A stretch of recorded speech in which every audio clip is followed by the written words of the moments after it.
জুমার দিনও পড়ে কিনা আমি জানি না। মসজিদ মনে হয় জুমার দিনও পড়ে না, পড়ে কি পড়ে, তাও বলে ফজরের নামাজ তো জান্নাতের টিকিট ছিল, টিকিট তো আগে এসে বসে থাকার দরকার ছিল যদি জায়গা না পাই।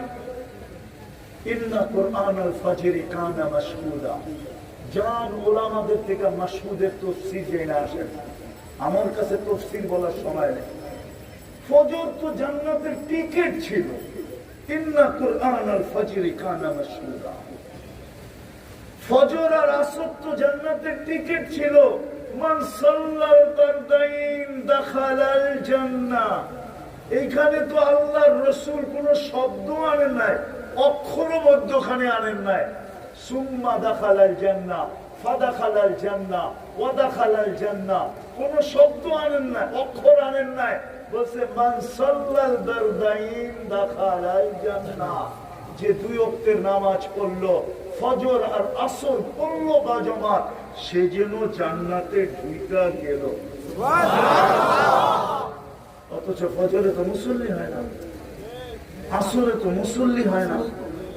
জান্নাতের টিকিট দিতে তো ডাকে, চাবি দিতে তো ডাকে, জান্নাত দেওয়ার জন্য তো ডাকে। হায় হায়, আমি বলতেছি ওলামা আমি মাইনা নেয় কিনা জানি না। আল্লাহ মনে হয় এটাই ভাবতেছেন যে আমি নিজেই তো বন্ধুর উম্মত হিসাবে এদেরকে নির্বাচিত করলাম। আমি নিজেই তো বন্ধুর কানে কানে বলে দিলাম, বন্ধু 50-কে কমায়া 5 বানায়া দিছি। মুসা আলাইহিস সালাম বলছে আরো কমায়া নিয়ে আসেন। আমি 2 ওয়াক্ত পড়াইতে পারি না, আপনার উম্মত 5 ওয়াক্ত পড়বে না। কিন্তু বন্ধু আপনি তো লজ্জায় লাল হয়ে গেছেন যে 9 বার গেছি, আবার যাই কি করা। আপনি বলছেন আমার লজ্জা লাগে 10ম বার যাইতে। তখনই আমি কানে কানে বলে দিছিলাম যে আমি ডাইকা পড়ায়া নিব, আপনি নিয়ে যান। আমি ডাকতেছি, তারপরও আসেন। তারপরও যে বেঁচে আছি, শুকরিয়া আদায় করেন। দুনিয়ার কারো বিরোধিতা করে যদি টিকা থাকা না যায়, দুনিয়ার পদস্থ মানুষের বিরোধিতা করলে, সরকারের বিরোধিতা করলে যদি হাতকড়ি পড়তে হয়, বেড়ি পড়তে হয়, গলায় শিকল পড়তে হয়, জেল জরিমানা হয়, জানের থেকে জীবন থেকে যদি হাত ধুয়া বসতে হয়, তাহলে কার বিরোধিতা করতেছেন আপনি বলেন? কার বিরোধিতা? কে ডাকলো? আপনি বৃদ্ধাঙ্গুল কাকে দেখাইলেন? আসলেন না মানে কি? যুবক কি বলে? আমি যুবক, ঠিক না? যুবক তোমাদের পায়ে হাত দিয়ে বলতেছি, আমার কথা মানো। বাবু আজকার দেখা দিল কি, দিতেছে কি, দিবে কি? আমরা আল্লাহর মুখাপেক্ষী কত। দুনিয়া আখেরাত কোন মামুলি বিষয় না। সাধারণ বিষয় যদি হইতো তাহলে আল্লাহ রসুলের চিৎকার বাহির হতো না। আল্লাহ রসুলের চিৎকার হিমামুনাল আখিরা, আমার লক্ষ্য বস্তু আখিরা। এত চিৎকার দিতেন না। আবু বকর 13 দোকানকে মাটির সাথে মিশায়া দিতেন না। জীবনের কামাইকে আল্লাহ রসুলের কদমের ভিতরে ঢেলা দিতেন না। আখিরা।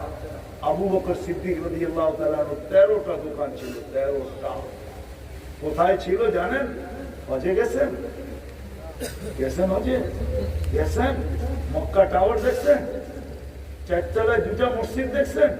দুটোটার নাম আবু বকর। এই পুরা জায়গাটা ওনার, এটার পিছনে ওনার বাড়ি ছিল, মিসবালার দিকে যেতে। এটা ওনার জায়গা। এখানেই 13টা দোকান ছিল এক লাইনে। 13টা দোকান ছিল ওনার এক লাইনে। উনি ছালার চট পড়ছেন আখেরাতের জন্য। আপনি চিনেন না আবু বকরকে? জাবালে উমর দেখছেন? জাবালে উমর দেখছেন? হ্যাঁ, এখনো ওইটার ভিতরে 100-র উপরে বিল্ডিং আছে, বড় বড় বিল্ডিং। ওটার মালিক ছিল উমর রাদিয়াল্লাহু তাআলা আনহু। এর জাবালে উমর নাম হলো কেন? ওটার মালিক উমর। চিনেন না আপনি উমরকে? চিনেন না আপনি উসমানকে? ওসমানকে মদিনায় কুয়া ছিল না, পানির ব্যবস্থা ছিল না। হিজরতের পরে আল্লাহর রসুল এক ইহুদির কুয়া ছিল।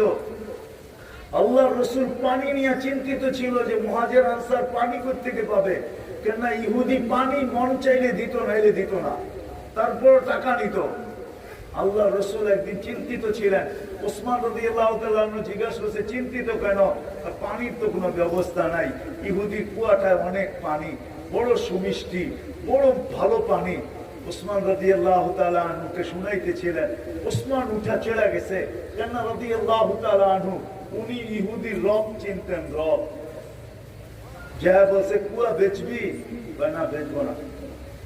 কত টাকা হইলে বেচবি না?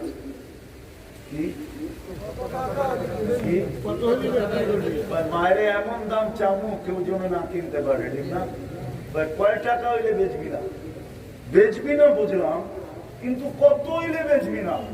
তো ইহুদি ভাবছে যে গাঠটি বইরা চামু, তো গাঠটি বইরা চাইছে এতটি হইলে বেচমু।